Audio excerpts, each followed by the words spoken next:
عليكم ورحمة الله وبركاته. إن الحمد لله الأكرم الذي خلق الإنسان وكرم وعلمه من البيان ما لم يعلم،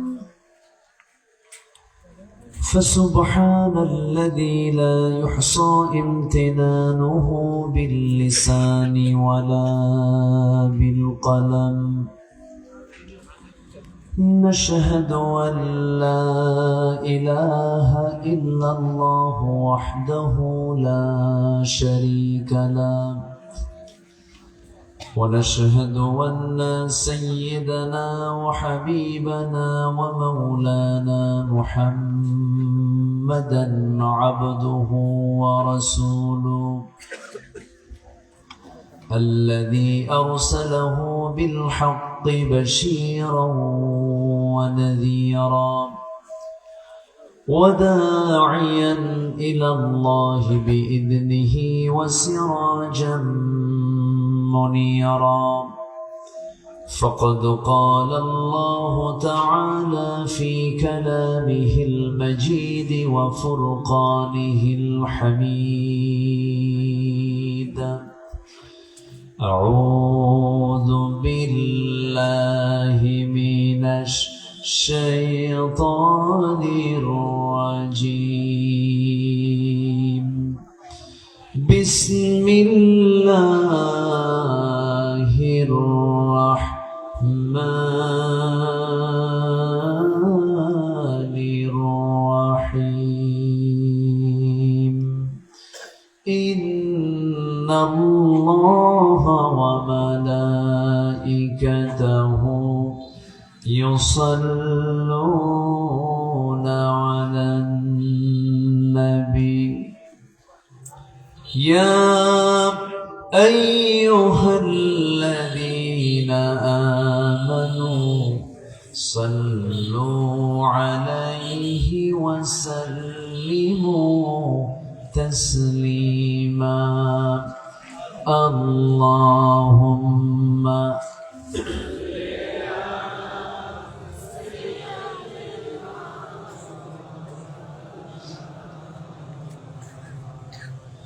وعلى آل سيدنا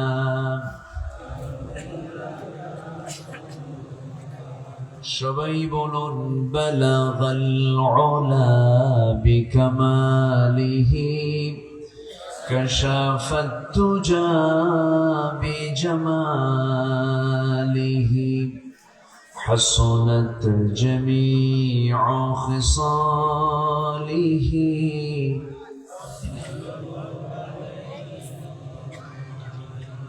سراج الملة تمهي فخر دو عالم دلبار مولاه شريف الأنبياء نسخا كل أديان ذره بلغ العلا بكماله كشف الدجى بجماله حسنت جميع خصاله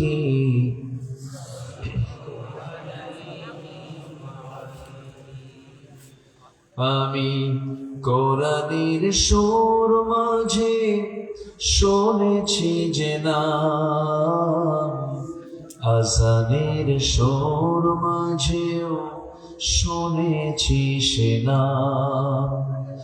ও নাম শুনেছি আমি আমার হৃদয়, হে রাসূল নবীজি তোমায়, হে রাসূল নবীজি তোমায়। সবাই বলি সাল্লাল্লাহু আলাইহি ওয়াসাল্লাম।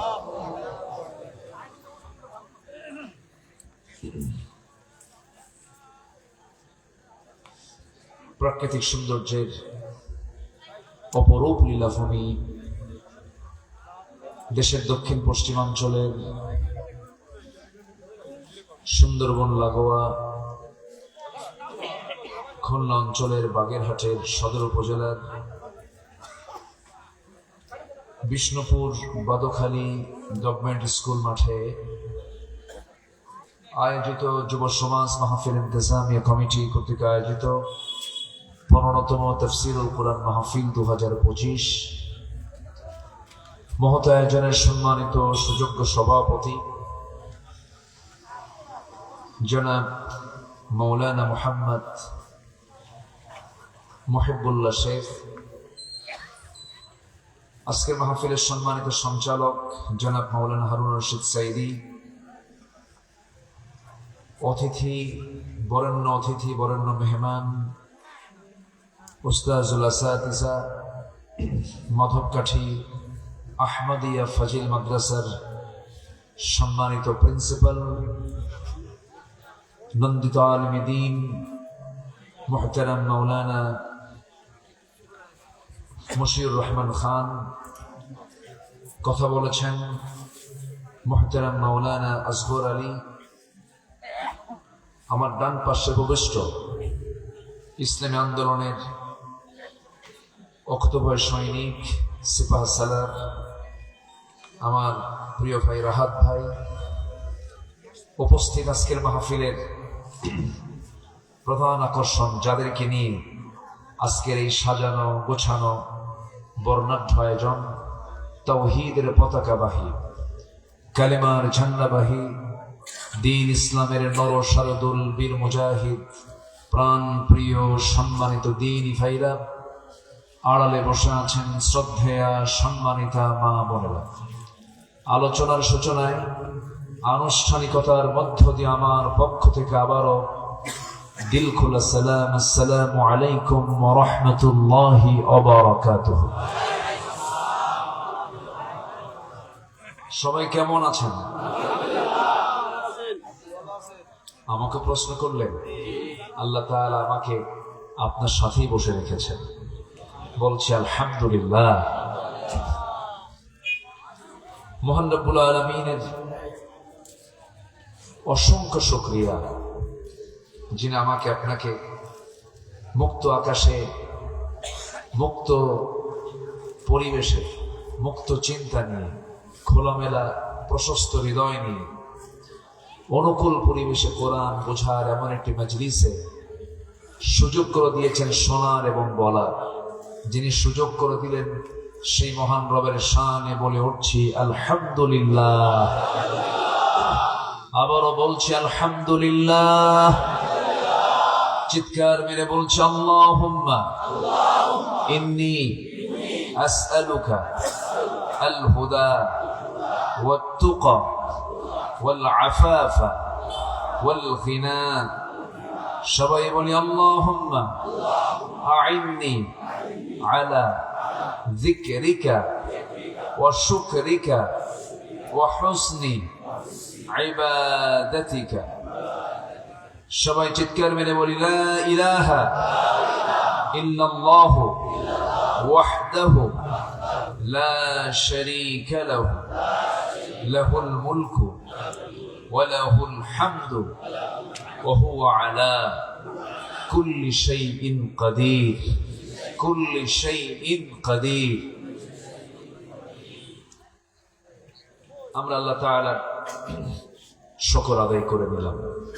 আমার আগ দিয়ে আমার পূর্বে যে মেহমানরা কথা বলেছেন, আমি মাদ্রাসার রুম থেকে কথাগুলো শুনছিলাম।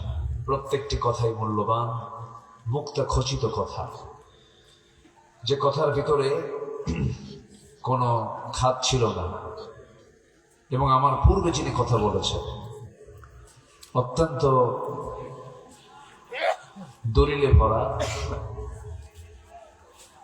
এবং যে কথার মধ্যে চুল পরিমাণ কোনো ব্যক্তিগত মস্তিষ্ক প্রসূত কোনো কথাও ছিল না। সে কথাগুলো আমরা শুনেছি। আমার রাহাত ভাইও তিনি কথা বলেছেন।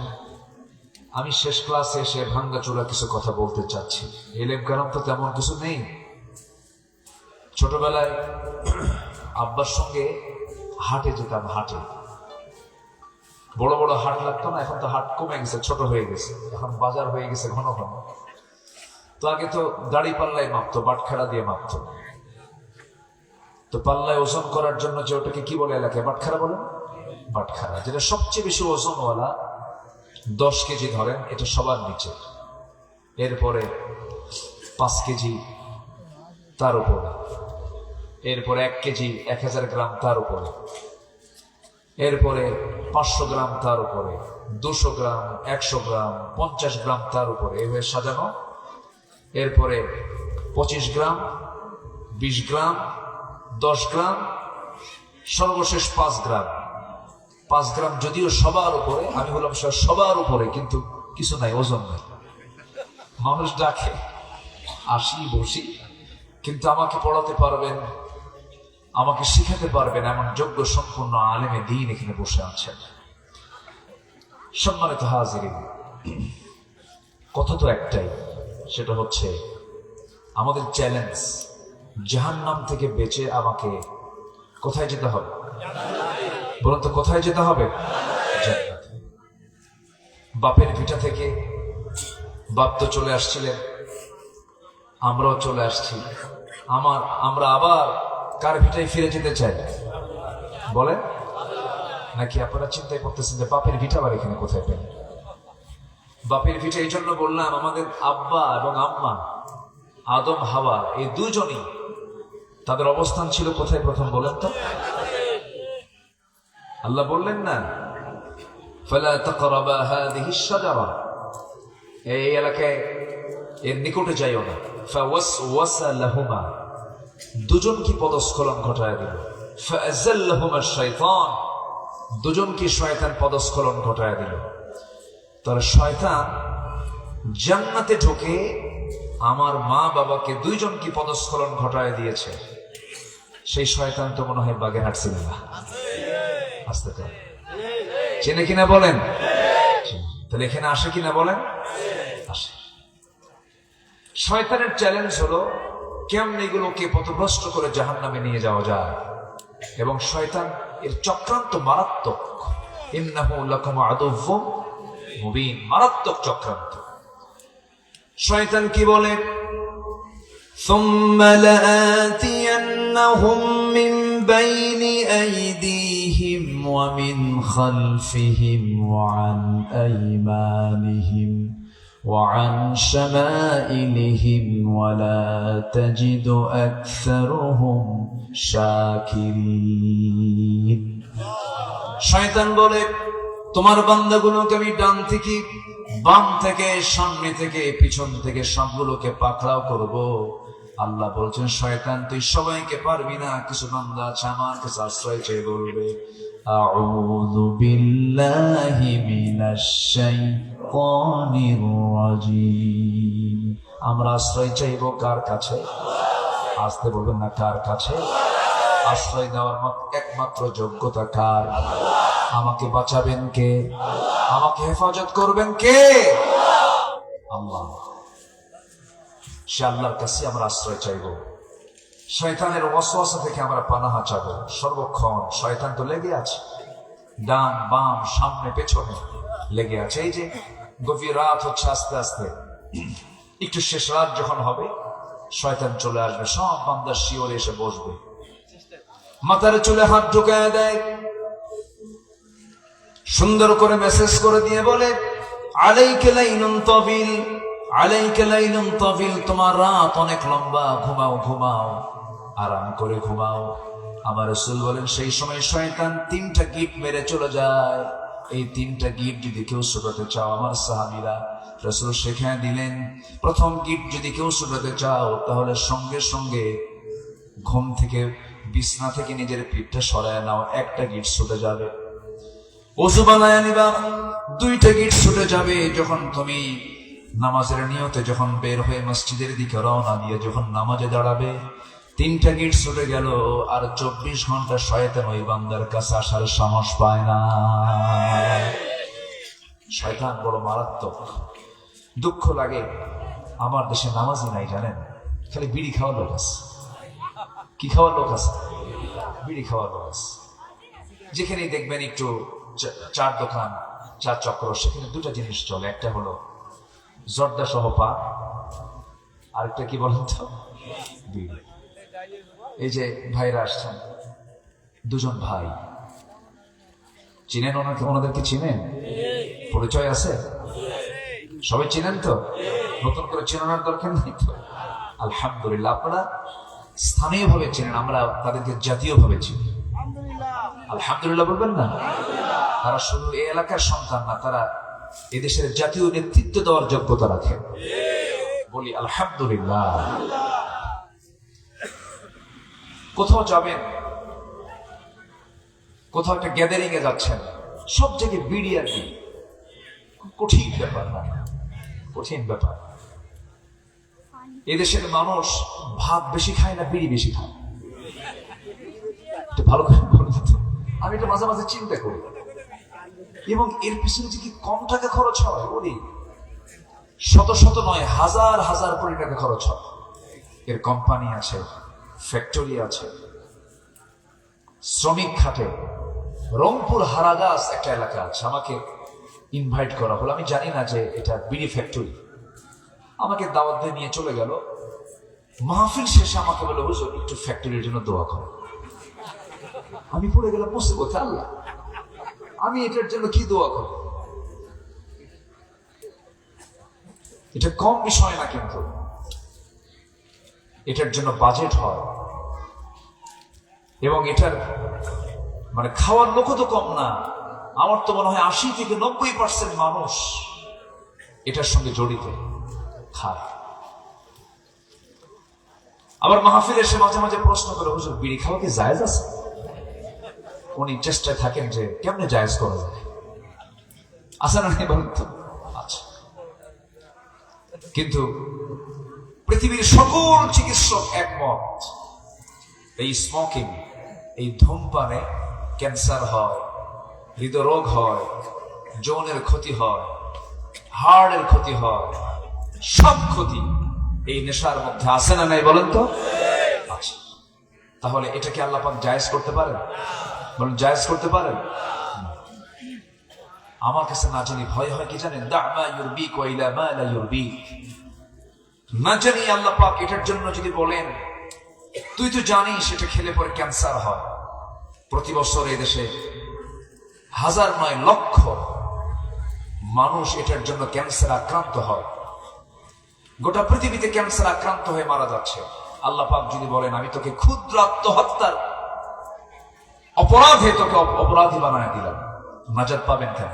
বলেন, ওয়ালা তুলকু বিআইদিকুম ইলা তাহলুকা, নিজকে ধ্বংসের দিকে ঠেলে দিও না। কার কথা?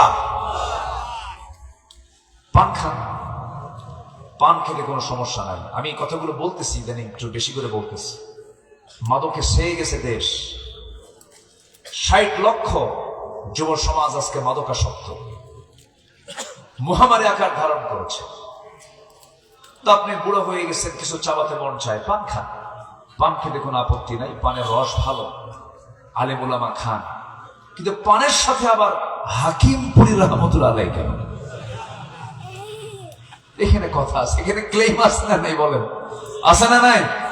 আমি কিন্তু কাউকে ছাড়লাম না, সবাইকে ধরে ফেলেছি।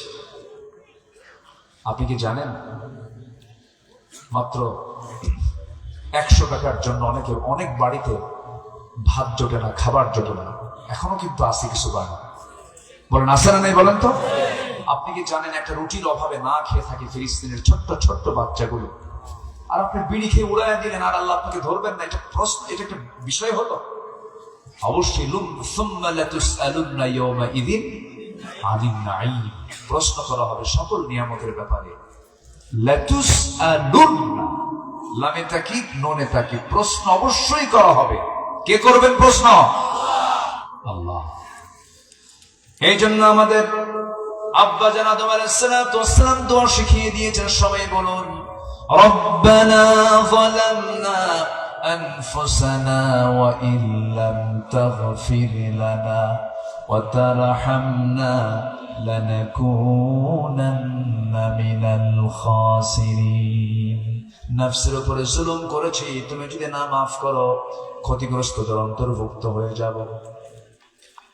আমার বন্ধুগণ, আমার প্রতিটা সেকেন্ড, প্রতিটা মিনিট, প্রত্যেকটা মুহূর্তকে কাজে লাগাতে হবে, কারণ এই সমস্ত বিষয়ে প্রশ্ন করা হবে। মহান রব্বুল আলামিন সুন্দর করে বলছেন, হুয়াল্লাযী খালাকাল মাউতা ওয়াল হায়াতা লিয়াবলুয়াকুম আইয়ুকুম আহসানু আমালান ওয়া হুয়াল আজিজুল গফুর। জোরে বলুন আল্লাহু আকবার। তিনি সেই মহান প্রভু যিনি মৃত্যু এবং জীবন সৃষ্টি করেছেন যেন তিনি বুঝে নিতে পারেন তোমাদের মধ্যে কোন কোন বান্দাগুলো ভালো আমল করে যেতে পারে। এই জন্য এই দুনিয়ার এই জায়গাটা আমার আল্লাহ দিয়েছেন খারাপ কাজের জন্য না ভালো কাজের জন্য? বলেন বলেন, কি কাজের জন্য? ইসলামী সমাজের বৈশিষ্ট্য হলো ইসলামের সমাজে ভালো কাজের পরিমাণটা বেশি হবে, খারাপ কাজ খুবই কম হবে। কিন্তু অনইসলামী সমাজের বৈশিষ্ট্য হলো খারাপ কাজ বেশি হবে, ভালো কাজ কম হবে। আজকের সমাজে খারাপ কাজ বেশি না ভালো কাজ বেশি? খারাপ কাজগুলো বেশি। এটাকে কমানোর দরকার আছে না নাই? এর জন্য দরকার হলো নরমাল সমাজ না ইসলামী সমাজ। ইসলাম যারা চায় তাদের সাথে আমরা থাকবো। আস্তে কম কেন? আস্তে কম কেন? যে দল ইসলাম চায় না সেই দল করা হারাম। যে দলের নামের সাথে ইসলাম নাই, যে দলের নেতা আপনার জানাজা নামাজ পড়াতে পারেন না, যে দলের নেতৃত্বে ইসলাম নাই, যে দলের দলীয় কর্মসূচির ভিতরে নামাজের কোনো এজেন্ডা নাই, নামাজ পড়ার ক্ষেত্রে কোনো নির্দেশনা নাই, যে দলের দলীয় জনসভায় জোহর চলে যায়, আসর চলে যায়, মাগরিব চলে যায়, নেতাও পড়ে না, কর্মীও পড়ে না, ওই সমস্ত নেতৃত্বের মুখে আমরা জুতা মারি। কথা ক্লিয়ার? ওয়াজ কি বেশি লাগে? আমার আগে তো মুরব্বী সব ওয়াজ করে দিয়েছেন, আমি আর ওয়াজই বুঝতে পারছি না। সব কথা তিনি বলে দিয়েছেন একদম এক কথা। বলি আলহামদুলিল্লাহ। কবিদের কথাগুলো না 2 লাইনে শেষ হয়ে যায়। কবিদের কথা কয় লাইনে শেষ হয়? 2 লাইনে। এই বাগেরহাটের একজন কবি ছিলেন মতিউর রহমান মল্লিক রাহিমাহুল্লাহ। আল্লাহ তুমি তার কবরটাকে জান্নাতের টুকরা বানায় দাও। তার তৈরি সাইমু, তার তৈরি কি সাইমু। আল্লাহু আকবার, কি কবিতা তার! সে কোন বন্ধু বলো বেশি বিশ্বস্ত, সে কোন বন্ধু বলো বেশি বিশ্বস্ত, কার কাছে সব কথা বলা যায়, কার কাছে সব কথা বলা যায়, হওয়া যায় বেশি আশ্বস্ত, তার নাম আহমদ বড় বিশ্বস্ত, আহমদ বড় বিশ্বস্ত। সাল্লাল্লাহু মল্লিক রাহিমাহুল্লাহ। কত বড় আল্লাহওয়ালা লোক ছিলেন, কত বড় বুজুর্গ যে ছিলেন তিনি। আল্লাহু আকবার। এই বাগেরহাটের কৃতি সন্তান তিনি। হয়তো অনেকেই তার নাম জানেন না, কিন্তু গোটা পৃথিবী তাকে চিনে। আলহামদুলিল্লাহ, জোরে বলি আলহামদুলিল্লাহ। এমন কোন গজল নাই যে গজলে ইসলামী আন্দোলন নিয়ে তার কথা নাই। প্রত্যেকটা গজলই, প্রত্যেকটা লেখায় ইসলামী আন্দোলন আছে না নাই? ওনার বাড়ি যেন কোথায়, কোন থানা ওটা? এই পাশাপাশি। আলহামদুলিল্লাহ, উনি আসলে জান্নাতের হাটেরই লোক। বাগ মানে তো জান্নাত, বাগের হাট মানে কি জানেন? বাগ মানে হলো জান্নাত। বাগ মানে কি? জান্নাত, উদ্যান, বাগান। উনি এখানে এসেছেন। আলহামদুলিল্লাহ, উনি আসলে জান্নাতের হাটের একজন মানুষ। আলহামদুলিল্লাহ। আল্লাহ তুমি তার কবরটাকে জান্নাতের টুকরা বানায় দাও। তার ছেলে মেয়ে আছে কি? ওনার কোথায়? ওনাকে আসে দেশে একটু কম আসে।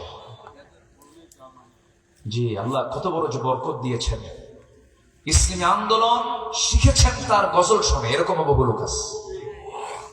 আল্লাহ সম্মানিত ভাইরা, আমাকে সময় দিচ্ছেন কি আপনারা? কারো কোনো সমস্যা নাই তো? জোরে বলে ইনশাআল্লাহ। আমি খুব ফ্রিলি বসে গেছি আপনাদের সাথে। এক রাত তো একটু একটু করে সব দিক থেকে একটু একটু করে কথা বলতে চাচ্ছি। আমাদের চ্যালেঞ্জ হলো আমরা বাঁচতে চাই জাহান্নাম থেকে, যেতে চাই কোথায়? জান্নাত। এটা হচ্ছে আমার সাবজেক্ট আছে। আমাদের চ্যালেঞ্জ এটা, আমাদের যে কোনো মূল্যই হোক, যেমন করি হোক, আমাকে জান্নাত পেতেই হবে। আমাকে জান্নাত পেতেই হবে। এই চেষ্টা, এই মুজাহাদা যে ব্যক্তি করবে, লানাহদিয়ান্নাহুম সুবুলানা, আমি তার জন্য এক রাস্তা নয় অসংখ্য রাস্তা বের করে দেব। ওয়াল্লাযীনা জাহাদু ফীনা লানাহদিয়ান্নাহুম সুবুলানা। সুবুল সাবিলের বহু বচন, অসংখ্য রাস্তা বের করে দেব। এটা কার ওয়াদা? আল্লাহর ওয়াদা। আসুন সূরা মারিয়াম থেকে আমি আজকে কথা বলতে চাচ্ছি। সূরা মারিয়াম। মারিয়াম পুরুষ না মহিলা? এটা কোন কোন মারিয়াম? এটা কি বাংলাদেশি মারিয়াম? হ্যাঁ, এটা হচ্ছে প্যালেস্টাইনি মারিয়াম। বলি আলহামদুলিল্লাহ। কোন মারিয়াম বলেন? প্যালেস্টাইন, ফিলিস্তিন। যিনি এত দামি মানুষ ছিলেন, তার বাবার নামেও সূরা আছে, সূরা আলী ইমরান। বেটির নামে, মানে তার নিজের নামেও সূরা আছে। দেখেন, একটা কিতাবের মধ্যে বাবার নামও নিজের নামও। আবার তার ছেলেটা একজন বড় পয়গম্বর, তার নামটা কোরআনে আছে, ঈসা ইবনে মারইয়াম। কত বড় সম্মান আল্লাহ পাক এই পরিবারকে দান করেছেন। আল্লাহ রাব্বুল আলামিন বলেন, ইন্নাল্লাহা আসতাফা আদম ওয়া নূহান ওয়া আলা ইব্রাহিম ওয়া আলা ইমরান আলাল আলামিন যুররিয়াতান বা'দুহা মিন বা'দ। জোরে বলুন আল্লাহু আকবার। গোটা পৃথিবীবাসীর উপরে এই ফ্যামিলিকে আল্লাহ রাব্বুল আলামিন বিশেষ মর্যাদা দান করেছিলেন। এই দুনিয়াতে শুধু একজন নারী দুনিয়াতে বসে জান্নাতের খাবার খেয়েছেন, সেই নারীর নামটা কি? কম কথা। কি যোগ্যতা আল্লাহ পাক তাকে দান করেছিল, কি ধৈর্য আল্লাহ পাক তাকে দান করেছিল। আজকের মহিলারা মারিয়াম চেনে না, আসিয়া চেনে না, খাদিজা চেনে না, রহিমা চেনে না, সুমাইয়া চেনে না, চেনে হলো বলিউডের নায়িকাদের। আমি কি ভুল বলছি? আফসোস এগুলো। আম্মা জান আয়েশা যে কত বড় প্রফেসর ছিলেন, কত বড় জ্ঞানী একজন নারী ছিলেন। আম্মা জান খাদিজা যে কত বড় একজন জ্ঞানী নারী ছিলেন, যিনি রাসূলকে মাঝে মাঝে মানে এমন পরামর্শ দিতেন, রাসূল ঘুরে দাঁড়াতেন তার কথায়। আল্লাহু আকবার। সেই সমস্ত নারীদেরকে আজকের নারীরা চেনে না। কেন চেনে না? চেনে না, চেনার কারণ আছে। হাসিনা চিনতে দেয়। আস্তে আস্তে কর, ঠিক কিনা? হাসিনা শুধু ইন্ডিয়া চিনাইছে। কি চিনাইছে? ইন্ডিয়া চিনাইছে। এত মিথ্যা কথা বলছে 16 বছর। শয়তান অফে।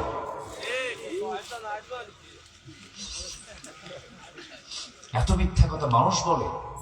একটা অনিসলামী দলের প্রধান 2018 সালের নির্বাচনের আগে বলে, ভাইরা আমার, প্রিয় দেশবাসী, আমাদেরকে যদি আপনারা নির্বাচিত করেন, আগামী নির্বাচনের পর আমাকে যদি ক্ষমতায় বসান, আগামী 5 বছর আমরা মদিনার সনদে দেশ চালাবো।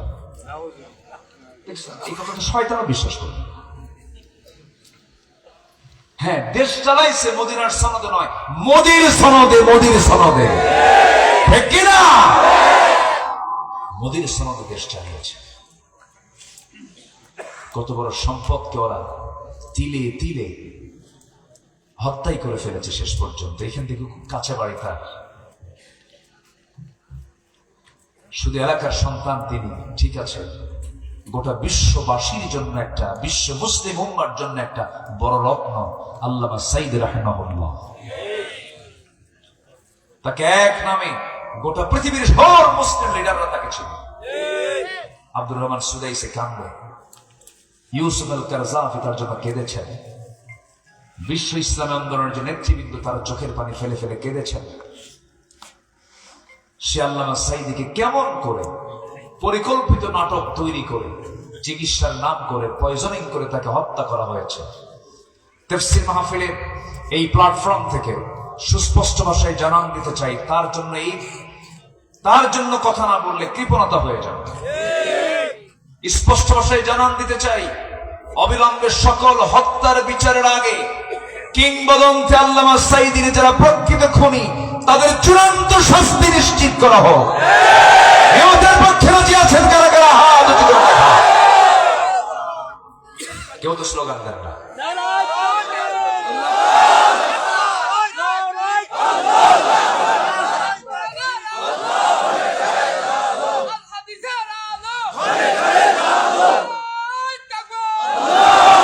আলেম ওলামা যেখানে, আল্লাহ কবুল করুন। কষ্ট পাচ্ছেন মনে হয়, হুজুর আপনার বলে কি শুরু করলেন? এটাই শুরু। আমরা বহু অত্যাচার সহ্য করেছি। আজকে এই প্রেক্ষাপট না আসলে ওনাকে পেতাম না, পাশে এনাকেও পেতাম না। আসতে দেয়নি তো, মাহফিলে বসতে দেয়নি। মাহফিলে বসলেই ওই আতিপাতি নেতাগুলো মঞ্চে এসে বসে কিরামন কাতিবিন হয়ে যেত। আমি কি ভুল বলতেছি? এগুলো করেছে ওরা। পোস্টারে নাম না থাকলে মাহফিল ক্যান্সেল। আবার এক গ্রুপের নাম আছে, কুত্তা গ্রুপ আছে, শিয়াল গ্রুপ নাই। শিয়াল গ্রুপ করে আমার নাম কই? আসতে কোন কেন? এই শুকুর কুকুরের মতো আচরণ করেছে ওরা। আলেমদেরকে কেমন করে মেরেছে দেখেন নাই? দেখেন নাই? এগুলো দেখেন নাই? ওরা করেছে, আমরা বলতে পারবো না? একবার না বারবার বলবো? বলেন একবার না বারবার? ইতিহাস বলা যাবে না, এই জন্য বারবার বলবো। এই জাতির একটা চরিত্র খারাপ, সেটা ইতিহাস ভুলে যায়। ইতিহাস বলা যাবে না। আল্লাহ কি অত্যাচার গুলো করেছে। আল্লামা সাঈদীকে একটানা 2 মাস রিমান্ডে নিয়ে হিন্দু পুলিশ দিয়ে তার গালে চমড়াঘাত করা হয়েছে, থাপ্পড় মারা হয়েছে। বিতর্কত বহু অত্যাচার করেছে ওরা। আজকে আয়না ঘরে সবাই ঢুকেছিল। আমি প্রথমেই ওনারা যেদিন আয়না ঘর থেকে বের হন, আরমান সাহেব এবং ব্রিগেডিয়ার আব্দুল্লাহ আমান আজমি সাহেব, আমি ওনার সাথে দেখা করার জন্য, দুজনের সঙ্গে দেখা করার জন্য আমি ইবনে সিনে গিয়েছিলাম। হসপিটালে ওনার ভর্তি, বিস্তারিত শুনেছি। আগে ছিল ওল্ড জাহিলিয়াতের অপকর্ম, আর বিগত 16 বছরের সাজিয়েছিল নিউ জাহিলিয়াতের অপকর্ম। আধুনিক ভাষণে তারা নির্যাতন জুলুম গুলো করেছিল। কি অপরাধ ছিল আলেমদের? আলেমরা কি দেশ চালাইছে? ক্ষমতায় গিয়েছিল তারা? তাদের কোনো দুর্নীতি ছিল? কিন্তু এরকম আচরণ করার কারণ কি? এটার মূল কারণ হলো ওদের কাছে ইসলাম অসহনীয়, ওদের কাছে ইসলাম পছন্দ নয়। এটাই মূল কারণ। যাদের কাছে ইসলাম পছন্দ নয়, সে আমার বাপ হলেও আমার কিছু আসে যায় না, আমি তাকে মানব না। এটাই হচ্ছে ঈমান। এটা কি বলেন তো? আমাকে চ্যালেঞ্জ, আমাকে কোথায় যেতে হবে? বলেন বলেন বলেন। কিসের থেকে বাঁচতে হবে? জাহান্নাম থেকে। আসুন আমরা মূল আলোচনার দিকে আস্তে আস্তে চলে যাই। একটু কান লাগাবেন। জাহান্নাম থেকে যেমন করে হোক বাঁচতে হবে। আল্লাহ রাব্বুল আলামিন সুন্দর করে সূরা মারিয়ামের 59 নম্বর আয়াতে বলছেন, ফাখালাফা মিন বা'দিহিম খালফুন আদাউস সালাতা ওয়াত্তাবাউশ শাহাওয়াত ফাসাউফা ইয়ালকাউনা গায়্যা ইল্লা মান তাবা ওয়া আমানা ওয়া আমিলা সালিহান। আল্লাহ রাব্বুল আলামিন বলেন, যে সমস্ত বান্দাগুলো এই জাগতিক জীবনে 2টা অপকর্ম করে আসবে, আমি আল্লাহ রাব্বুল আলামিন তাদেরকে শুধু জাহান্নাম দেব না, জাহান্নামের গর্তের মধ্যে ঢুকাবো। নাউযুবিল্লাহ। শুধু জাহান্নাম নয়, জাহান্নামে কিছু গর্ত আছে। জেলের মধ্যে সেল আছে না? সেল জেলের মধ্যে শুনেন নাই না? জেলের মধ্যে আরেকটা জেল, তার নাম কি? সেল। আমি গিয়েছিলাম তো, একটু দেখে টেকেও আসছি। এই 16 বছর তো আরামে থাকতে দেয়নি আমাদের, খালি জেলখানার মধ্যে আনাকুম জানাকুম, আনাকুম জানাকুম, এই ডিউটি করছি 16 বছর। এগুলি করতে হয়েছে আমাদের। এবং মাসে যার মামলা 30টা, বলেন তো তার কি আর চাকরি আছে? কর যার মামলা 30টা, যদি 30টা মামলার 30টা হাজিরা যদি মাসে একবার করে হয়, কয়দিন হলো? 30 দিন। আর কি চাকরি করার দরকার আছে? রফিকুল ইসলাম খান নামে একজন আমার দেশের বড় একজন আলেমে দ্বীন, অন্যতম সিপাহ সালাত, তার মামলার সংখ্যা ছিল হলো 279টা। কয়টা? 279। আমি সেদিন ওনার এলাকায় মাহফিল ছিল, বললাম ভাই আপনি হাজিরা দিতেন কেমন? হাজিরা দেবো কেমন? একটা মানুষের বিরুদ্ধে কি এত অভিযোগ হতে পারে? সম্মানিত ভাইরা, তো জেলখানার মধ্যে আরেকটা হলো সেল। তো জাহান্নামের মধ্যে আরেকটা জাহান্নাম হলো গর্তগুলো, কেভ, গুহা। এটা খুব ভয়ঙ্কর। সেলটাও বড় ভয়ঙ্কর, কিন্তু সেলও কিন্তু ভয়ঙ্কর, একা থাকতে হয়। আমি 2018 সালে নির্বাচনের আগে বাড়িতে বসা, মাহফিল করে শুয়ে পড়ছি। অনেক গভীর রাতে গিয়ে বাড়িতে নক দিল, উঠলাম, 250 পুলিশ। কত? মানে ওই থানা তো আছে, আশপাশ যা ছিল সব, বিশাল বড় সন্ত্রাসী তো। আচ্ছা, আমাকে তুলে নিয়ে চলে গেল থানায়। বসলাম, ওসি সাহেব কিছু কয় না, চুপচাপ থাকে। মিনিট 10 পর দেখো ওসি সাহেবের চোখ লাল। মানুষের ভিতরে তো একটু হলেও তো বিবেক থাকে, বিবেক আছে না নাই বলেন তো? আচ্ছা, তো বললাম আপনি চোখে লাল, কান্না কান্না ভাব, ব্যাপারটা কি? হুজুর কি করবো, বদদোয়া দিয়েন না। কি কথা বুঝতেছেন কি? বদদোয়া দিয়েন না, উপায় নাই, উপর থেকে চাপ আসে, কি করব, বাধ্য হয়েছে। আমি আপনার খুব ভক্ত, কি করবেন? চাকরি বাঁচান তো ফরজ। বললাম ইমান বাঁচান তো নফল। মামলা আরো কিছু যোগ দিয়া পাসপোর্ট ভারী কইরা, কি ভারী কইরা? পাসপোর্ট ভারী কইরা চালান দিল কোর্টে। জজ সাহেব চিনি, আমার দিক তাকালো একবার, তাকায় খালি এরকম করলো। বুঝলেন, কিচ্ছু করার নাই, তো ফরম্যাট রেডি, যে অযোগ্য, মানে জামিন অযোগ্য, মানে জামিন অযোগ্য ধারাই এরকম। আপনি কি করবেন? উপায় তো নেই। চলে গেলাম জেলখানায়, ঢুকলাম। প্রধান ফটক দিয়ে ঢুকতেছে এক বুড়ো চাচা, সাদা দাড়ি, সাদা মানুষ, দাঁত একটাও নাই, বুড়া মানুষ, 80 বয়স। আমাকে দেখে এত খুশি, উনি সালাম দিয়ে বলেন হুজুর আপনি জেলখানায় আসছেন? খুব খুশি হলাম। তো বললাম জেলখানায় ঢুকলে কেউ খুশি হয়? তবে খুশি কেন বাবাজি? বলতেছে যে বহু ওয়াজ শুনতে যায় আপনার, অনেক দূর থেকে ওয়াজ শুনি, এত শখ হয় একটু মুসাফা করব, কাছে বসবো, গল্প করব, চান্সই হয় না। এত সুন্দর চান্স আল্লাহ বিলাই দিয়েছে, হুজুর দোয়া করি আপনি জেলখানায় থাকেন। আমি বললাম চাচা আপনি জেলখানায় কেন? ঠটকাটা মানুষ, আপনি জেলখানায় কেন? বলতেছে আমি জেলখানায় আসার কারণ হলো বাবা বোমা হামলা, বোমা হামলা, মানে ওনার নামে বোমার মামলা দিচ্ছে। এগুলি করেছে ওরা। জাহান্নামের গর্ত বড় ভয়ঙ্কর।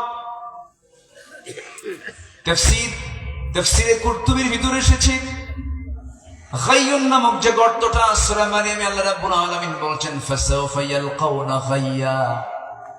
এই গাইয়ুন নামক গর্তটা তো ভয়ঙ্কর যে জাহান্নাম পর্যন্ত গাই নামক গর্তের নাম শুনলে পরে ভয় পেয়ে যায়। এত বড় ভয়ঙ্কর সেই গর্তটা।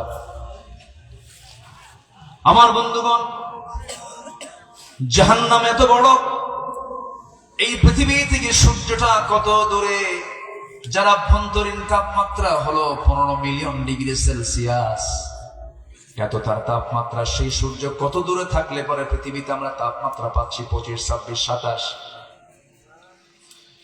ওই সূর্য যদি জাহান্নামের মুখে যদি ছেড়ে দেওয়া হয়, শিশুর মুখে চকলেট দিলে যেমন কয়েক মিনিটের মধ্যে নিমিষেই শেষ হয়ে যায়, ঠিক তেমনি জাহান্নামের মুখে যদি সূর্য নামক বিশাল এই সৃষ্টিকে যদি ঠেলে দেওয়া হয়, নিমেষেই জাহান্নামের মধ্যে গিয়ে সূর্য হারিয়ে যাবে, সূর্য নিখোঁজ হয়ে যাবে। সেই জাহান্নাম পর্যন্ত এই গাই নামক গর্তকে ভয় পায়।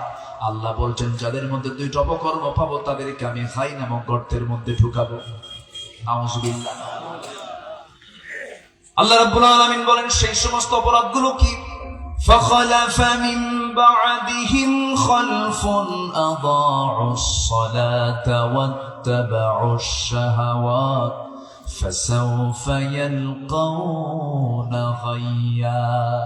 আমি আল্লাহ রাব্বুল আলামিন দুটো অপকর্মের জন্য আমি তাদেরকে জাহান্নামের গর্তের মধ্যে ফেলবো। নাম্বার 1 হলো যারা স্বেচ্ছায়, যারা অবলীলায়, যারা নামাজকে নষ্ট করে ফেলেছে, নামাজকে যারা নষ্ট করেছে, নামাজকে যারা ছেড়েছে, নামাজ পড়েও যাদের নামাজ হয় নাই, এই সমস্ত লোকদেরকে মহান রব্বুল আলামিন সেই জাহান্নামের গর্তের মধ্যে ফেলে দিবেন। জোরে বলি নাউযুবিল্লাহ। এখন বলুন, আমার দেশের মানুষ অধিকাংশ জান্নাতি না জাহান্নামী? আমার ফতোয়া না তো, ফতোয়া কার? আস্তার ফতোয়া কার? নামাজ না পড়লে কোথায় যেতে হবে? জাহান্নামে যেতে হবে। এটা কার ফতোয়া? আল্লাহর ফতোয়া। ভয়ঙ্কর কথা কিন্তু। জি ঠিক আছে, আচ্ছা ঠিক আছে, আপনিও যাবেন, আমিও যাই। বসো, মনোদের তো প্রত্যেক রাত তো। আপনি যাচ্ছেন কোথায়? বসেন। ও, রাহাত ভাইয়ের সাথে আসছে। আমার তো মাহফিল 2-1টা থাকে, আর ওনাদের মাহফিল 8-10টা থাকে। এই যে উনি তো আরো কয়েকটা মাহফিল করে আসছেন, অতিথি হয়ে যেতে হয়, বিভিন্ন জায়গায় যেতে হয়, কষ্ট হয়, তো বয়স হয়ে গেছে। মনে যদি ছুটি চাই, দেবেন না ছুটি আপনারা? এখন আস্তে আস্তে বলতেছে ছুটি দেবেন। আচ্ছা, আমি খুব বেশি সময় নেব না, শেষ করে দেবো। আমাকে সময় দিচ্ছেন তো নাকি আপনারা? জোরে বলে ইনশাআল্লাহ। ঠিক আছে, এটা জিকির করি লা ইলাহা, আরো জোরে লা ইলাহা, লা ইলাহা,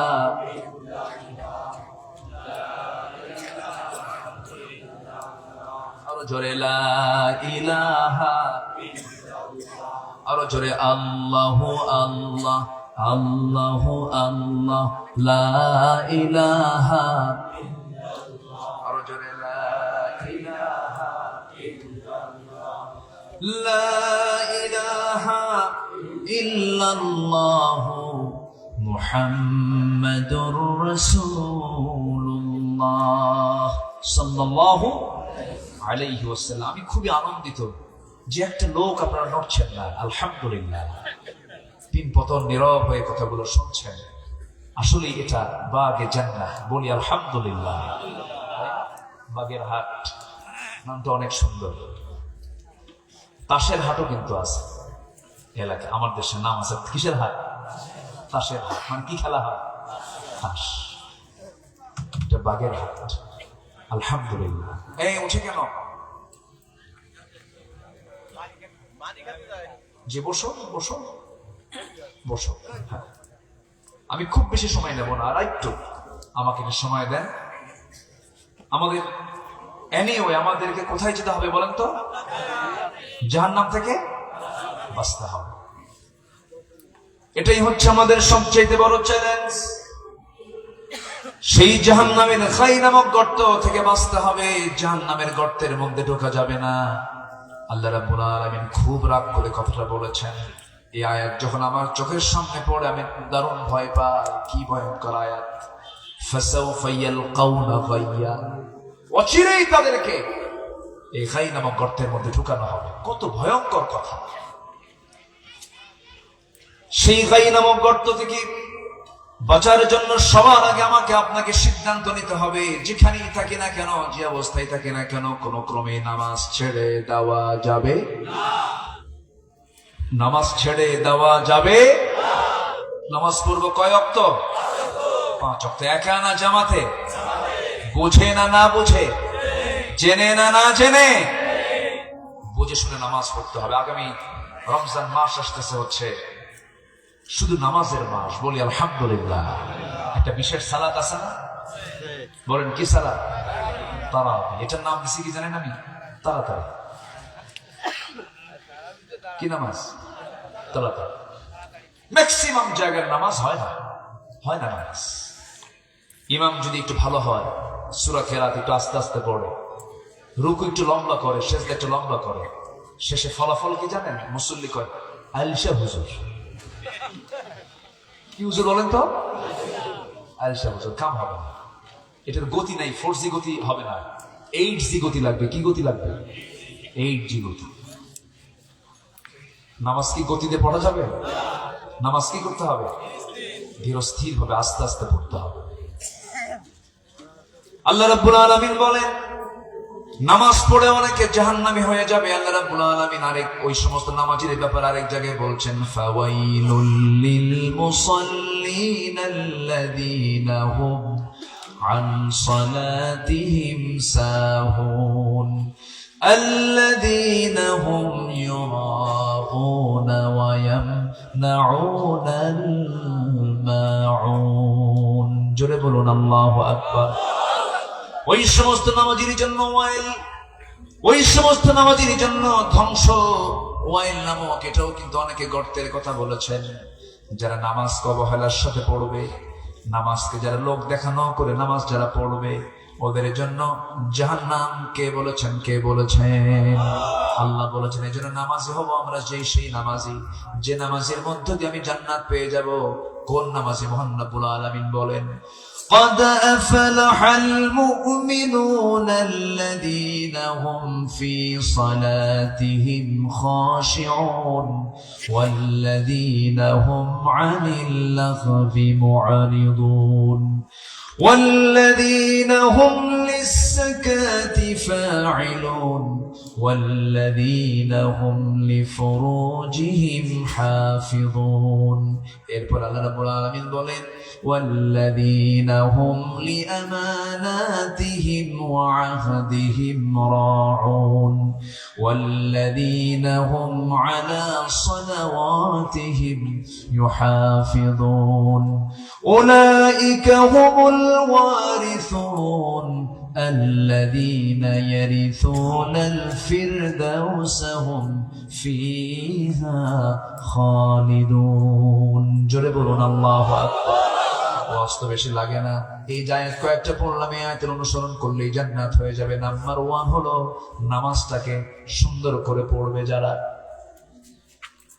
খুশুর সঙ্গে যারা পড়বে, অনর্থক কথা কাজ থেকে যারা জিহ্বাকে দূরে রাখবে, যাকাত যারা ঠিক মতো আদায় করবে, লজ্জাস্থানের যারা হেফাজত করবে, আমানত যারা ঠিক রাখবে, ওয়াদা যারা ঠিক রাখবে, নামাজের ব্যাপারে যারা যত্নশীল হবে, 7টা কাজ করবে যারা, জান্নাত পাবে তারা। যেরকম সুবহানাল্লাহ। কার ফয়সালা? কার কথা বলেন? আল্লাহর কথা। যার নামাজ যত সুন্দর হবে তার ঈমান তত সুন্দর হবে। যার নামাজ দেখতে যত সুন্দর আস্তে আস্তে হবে, তার ঈমান তত সুন্দর হয়ে যাবে। নামাজের উন্নয়ন করব আমরা, নামাজের উন্নতি করব আমরা। নামাজের উন্নতি কাকে বলে? শুধু ফরজ নামাজ পড়লেই হবে না, ফরজ নামাজের সঙ্গে আরো নামাজ আছে না নাই? আমার নবীর ফরজ তো দূরে থাক, তাহাজ্জুদ পর্যন্ত নবীর জীবনে কাজা নাই। জোরে বলি সুবহানাল্লাহ। নামাজ কি মিস করা যাবে না? আমার বন্ধুগণ, আল্লাহ রাব্বুল আলামিন আমাকে মাফ করতে চান বলে বিশেষ বিশেষ কিছু অফার দিয়েছেন। আমার আল্লাহ রাব্বুল আলামিন প্রত্যেক রাতে ফিস সামাঈদ দুনিয়া, দুনিয়ার আকাশে আসেন। এসে সুন্দর করে তিনি নিজেই বলতে থাকেন, আমি মুস্তাগফিরিন ফাগফির লাহ। কোন ক্ষমা প্রার্থী আছে আমার কাছে ক্ষমা চাবে, আমি তাকে ক্ষমা করে দেব। কে বলেন? কে বলেন? কোন আকাশে আসেন? বলেন বলেন। যে আকাশ দেখা যায়, এটা কয় আকাশ? প্রথম আকাশ। এর উপর আরো কয়টা আছে? বলেন কয়টা আছে? আল্লাহ পাক এক আকাশের মালিক না 7 আকাশের মালিক? সাবআ সামাওয়াত সাবআতু আবহুর, 7 সমুদ্র 7 আকাশের মালিক যিনি, তিনি আমার কে? আমার আল্লাহ তাআলার শাসিমের সমাসীন আছেন। সে আরশে আজিম দেখি প্রত্যেক রাতে, শেষ রাতে এসে তিনি দুনিয়ার আকাশে এসে বান্দার কাছে ধারণা দেন, বান্দারে আমার কাছে মাফ চা, আমার কাছে মাফ চা। বান্দা যদি ফজরের সময় একটু আগ দিয়ে যদি ওঠে, ওই সময়ের নামাজের দাম কত মূল্যবান দেখেন। বান্দা যদি ওযু বানায় নামাজে দাঁড়ায় যায়, বান্দা সিজদা দেওয়ার সঙ্গে সঙ্গে মহান রব্বুল আলামিন তার সমস্ত গুনাহগুলোকে মাফ করে দেয়। আমার আল্লাহ বেশি রাস্তা চলে আসেন। এই দুনিয়া থেকে এক আকাশ, এটা একটা ডিস্টেন্স। প্রথম আকাশ থেকে দ্বিতীয় আকাশ আরো বড় ডিস্টেন্স, আরো বড় আকাশ আরো বড়। এরপরে তৃতীয় আকাশ আরো বড়, চতুর্থ আকাশ আরো বড়, পঞ্চম আকাশ আরো বড়, ষষ্ঠ আকাশ আরো বড়, সপ্তম আকাশ আরো বড়। এরপর আমার আল্লাহর আরশে আজিম। আমরা তো কল্পনাই করতে পারি না। আল্লাহ রাব্বুল আলামিন বলেন, যদি কোনো বান্দার দিলটা মসজিদের সঙ্গে লটকানো থাকে নামাজের জন্য, আমি আল্লাহ রাব্বুল আলামিন তাকে আরশে আজিমের ছায়ার মেহমান বানায় নেব। জোরে বলি সুবহানাল্লাহ। রাজুলুন কলবুহু মুআল্লাকুম বিল মাসাজিদ সাবআতু ইযিল্লুহুম আল্লাহু ফি যিল্লিহি ইয়াওমান লা যিল্লা ইল্লা যিল্লুহু ইমামুন আদিল রাজুলুন কলবুহু মুআল্লাকুম বিল মাসাজিদ। এক মসজিদ না, সব মসজিদ। জোরে বলি সুবহানাল্লাহ। সব মসজিদ, যেখানে যাব সেখানে মসজিদে নামাজ পড়বো। আল্লাহু আকবার। এখন আল্লাহ পাক আমাকে আরশ আজিমের ছায়ে জায়গা দিবেন। আরশ আজিম কি 2 মাইল 3 মাইল দূরে? আমরা যেখানে বসে আছি এখান থেকে আকাশ কত দূর বলেন তো? কোনো কেউ কি বলতে পারবে? আকাশ কি এই কাছে বলে কোথাও? কোন বিমান দিয়ে যেতে পারবে? কোন কি ক্ষমতা আছে কারো? মানুষ এই পর্যন্ত গেছে কি দেখছে বলেন তো? রাতের চাঁদ দেখেছে। চাঁদের দেশে কিন্তু মানুষ গেছে, এটা সত্য। মঙ্গল গ্রহে গেছে মানুষ, মঙ্গল গ্রহ দেখেছে, চাঁদ দেখেছে। পৃথিবীর সবচেয়ে নিকটে থাকার কারণে এগুলো দেখা সম্ভব হয়েছে। কিন্তু মানুষ তো কখনো সূর্যের কাছে যেতে পারবে না, কারণ সূর্যের যে তাপমাত্রা 15 মিলিয়ন ডিগ্রি সেলসিয়াস। আল্লাহু আকবার বলবেন না? বলেন, মানুষ গেলে কি অস্তিত্ব থাকবে? সম্ভব না। গোলে কি থাকবেই না। 15 মিলিয়ন মানে কি? মাত্র 50 ডিগ্রি সেলসিয়াসই তো আমরা শেষ হয়ে যাবে। 15 মিলিয়ন ডিগ্রি সেলসিয়াস তাপমাত্রা সূর্যের। মানুষ চাঁদ দেখেছে, মঙ্গল গ্রহ দেখেছে, কিন্তু সূর্যের কাছে যাওয়া সম্ভব না। কিন্তু মানুষ যদি চিন্তা করে, আমি একটু তারকার দেশ দেখতে যাব, তারকাগুলো যদিও দেখতে মিটি মিটি জোনাকির মতো দেখা যায়, কিন্তু জোনাকির মতো ছোট কিন্তু নয়। এমন কিছু তারকা আছে যে তারকাগুলো এই সূর্যের চাইতেও 33 কোটি গুণ বড়। পেটেল জুইস, সুপারনোভা, আড্রা, এই সমস্ত তারকাগুলো কোটি কোটি গুণ বড়। কোটি কোটি তারকা এরকম করে মহাশূন্য আল্লাহ পাক ঝোলায় রেখেছে। যদি কোনো বান্দা মনে করে পৃথিবীর সবচেয়ে নিকটবর্তী তারকা প্রক্সিমা সেন্ট্রাই দেখতে যাব, দুনিয়ার কোনো ব্যক্তির দ্বারা সম্ভব নয়, দুনিয়ার কোনো যানবাহন দিয়ে সম্ভব নয়। তবে চেষ্টা করা যেতে পারে, তবে কোনো যান দিয়ে নয়, পৃথিবীর কোনো যানবাহন দিয়ে দেখলে হবে না, নভোযান দিয়ে চেষ্টা করা যেতে পারে। পৃথিবীর লেটেস্ট নভোযান হলো অ্যাপোলো 11, যার ঘন্টার গতি হলো 39,000 কিলোমিটার। মানুষ বানাইছে 39,000 কিলোমিটার। এই 39,000 কিলোমিটার বেগে পার আওয়ার যদি রওনা দিয়ে দেয়, এই পৃথিবী নামক জায়গা থেকে যদি ওই তারকার দেশ প্রক্সিমা সেন্ট্রাই, পৃথিবীর সবচেয়ে নিকটবর্তী তারকায় যদি যেতে চায়, সময় লাগবে বেশি নয়, মাত্র 1,15,000 বছর মাত্র। যাবেন কারা কারা? হাত তোলেন দেখি। এক চাষা হাসি মারছে, খুব অসম্ভব, কেমনে যাবে না? আর এই বাংলার কি অহংকার দেখছেন? কই যে কি রাজাকারের নাতিপুতিরা চাকরি পাবে? মনে আছে কথাগুলো মনে আছে? দাম্ভিকতা, অহংকার। চলে তো গেল, আবার ওখান থেকে আবার উস্কানি বাঁধে। এক উস্কানিতে বাড়ি শেষ। কি আসতে কোন কেন? ক্ষমা চাইলে, যদি কেউ ক্ষমা চায়, তাকে সম্মান কমে না বাড়ে? আসতে কয়, ক্ষমা চাইলে সম্মান কমে না বাড়ে? আল্লাহুম্মা ইন্নাকা আফুফুন কারীম তুহিব্বুল আফওয়া ফাআফু আন্না। স্বামী স্ত্রীর দ্বন্দ্ব, পৃথিবীর কোন দরবার স্বামী স্ত্রীর দ্বন্দ্ব মেটাতে পারবে না। স্বামী স্ত্রীর দ্বন্দ্ব পৃথিবীর কোন দরবার মেটাতে পারবে? স্বামী স্ত্রীর দ্বন্দ্ব মেটাবে কারা? ওই দুইজন যদি শুধু একটা কথা বলা শেখে, সরি কি বলেন সবাই? বলেন আবার সবাই বলেন তো, বউর শিখাবেন। এই কথা কি বুঝতেছেন? কথাটা কিন্তু খুব দামি বললাম। যে স্বামী তার বউয়ের সামনে বলতে পারবে সরি, যে বউ তার স্বামীর সামনে বলতে পারবে দুঃখিত, সরি, আফওয়ান, আল্লাহর কসম কোনদিন গন্ডগোল লাগবে না, কোনদিন গন্ডগোল। এর চেয়ে বড় ওষুধ নাই দুনিয়াতে। যে ওষুধ দিলাম এটা মানে কোনো মূল্য দিতে পারবেন না। ঠিক আছে না? হ্যাঁ, এটাই ওষুধ। কিছু কিছু মহিলা আছে, মরে যাবো মাফ চাবো না, তোর কাছে মাফ চাবো আমি, এই আসে না নাই,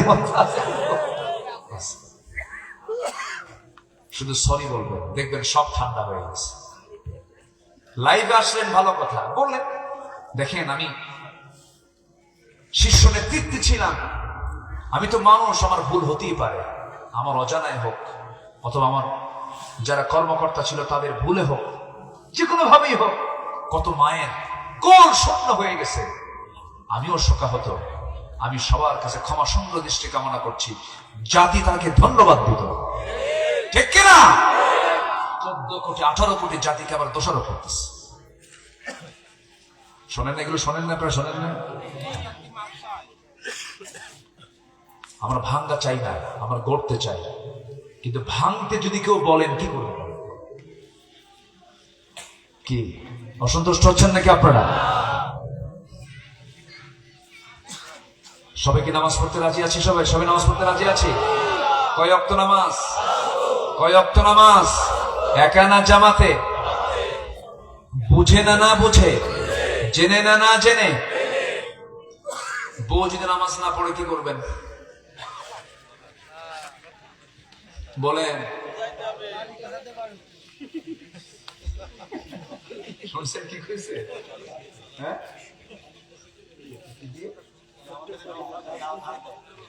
ওরে এই তো মার্ডার কেস দেখতেছি,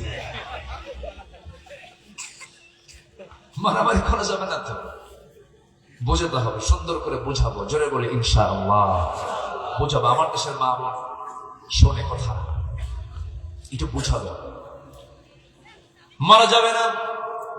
আমার নবীজি কোন স্ত্রীকে মেরেছেন এমন কোন রেকর্ড আপনারা কেউ বলতে পারবেন না, বরং আমার নবীর বউ ছিল এক না একাধিক, বরং এক না একাধিক। কিন্তু একাধিক স্ত্রী লালন পালন কঠিন না একটা বউ লালন পালন কঠিন? রাসূল সহজটা করেছেন না কঠিনটা করেছেন? আমরা সহজের মধ্যেই থাকবো, জোরে কোন ইনশাআল্লাহ। কি কথা কি বুঝলেন আপনারা? আমার মায়েরা খুব খুশি, হুজুর আপনি খুব ভালো। একটার মধ্যেই থাকা ভালো। আল্লাহ তাআদিলু ফাওয়াহিদাতান, একটাই তোমার জন্য যথেষ্ট, কারণ একাধিক জায়গায় তুমি সমতা রক্ষা করো তোমার জন্য কঠিন হয়ে যাবে। আল্লাহ রাব্বুল আলামিনের প্রিয় হাবিব রাসূল বলেন, যদি কোনো স্বামী যদি তার একাধিক স্ত্রীর মধ্যে সমতা রক্ষা না করতে পারে, কিয়ামতের দিন ওই স্বামীগুলোকে অঙ্গহানি করে আল্লাহ পাক হাসরে তুলবেন।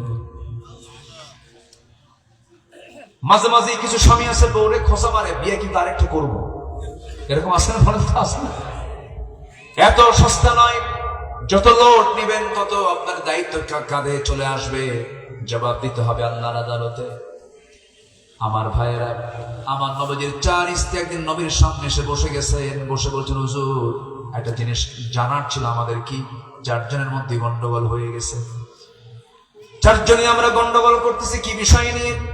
ও বলে, রাসূল আপনি নাকি ওকে বেশি ভালোবাসেন, ও বলে আপনি নাকি বেশি তাকে ভালোবাসেন, এরকম করে 4 জনই আমরা গন্ডগোল লেগেছি।